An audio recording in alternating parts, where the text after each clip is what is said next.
so much motherfucking design on right now. Dirty town, bring it back, make it clap. I got 3 old thoughts, new block, wear that thing. Bitches on my line, and you know.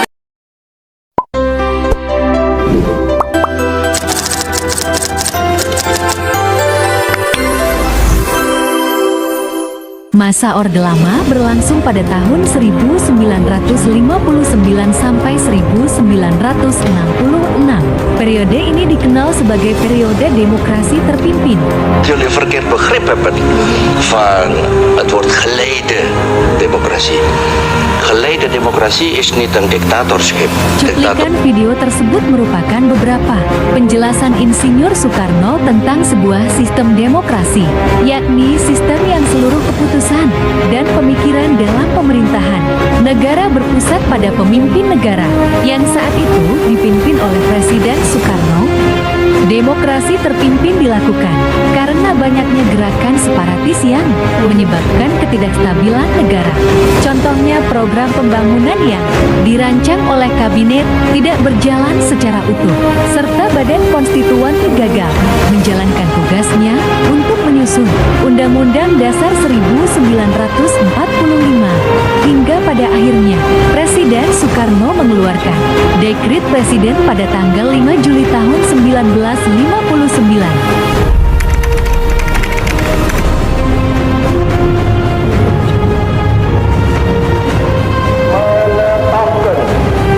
Undang-Undang Dasar 1945 berlaku lagi.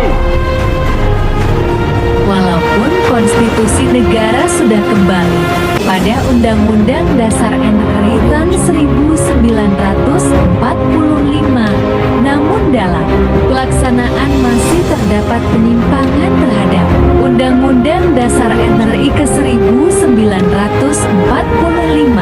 Berikut beberapa penyimpangannya. A. Presiden Soekarno ditetapkan sebagai presiden seumur hidup berdasarkan TAP MPRS nomor 20/1963 yang menyebabkan kekuasaan presiden semakin besar dan tidak terbatas. Seperti yang telah saya nyatakan dalam amanat Amr Parama Arba. Dan saudara-saudara telah membenarkan amanat itu. Terbukti dengan ketetapan MPRS nomor 1963. B.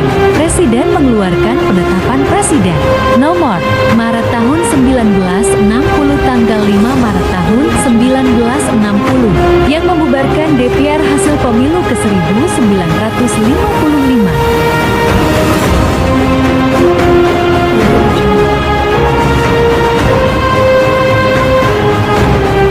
C. Presiden membentuk MPRS yang anggota-anggotanya terdiri atas anggota DPR GR, utusan daerah, dan utusan golongan, yang semuanya diangkat serta diberhentikan oleh Presiden. Peristiwa penting yang baru terjadi dalam sejarah Republik Indonesia ialah pelantikan anggota Majelis Permusyawaratan Rakyat Sementara di Istana Negara Jakarta. Pada periode ini terjadi pemberontakan PKI pada tanggal 30 September tahun 1965 yang dipimpin oleh DNID. Tujuan pemberontakan ini untuk menjadikan negara Indonesia sebagai negara komunis yang berkiblat ke negara Uni Soviet, serta mengganti Pancasila dengan paham komunis.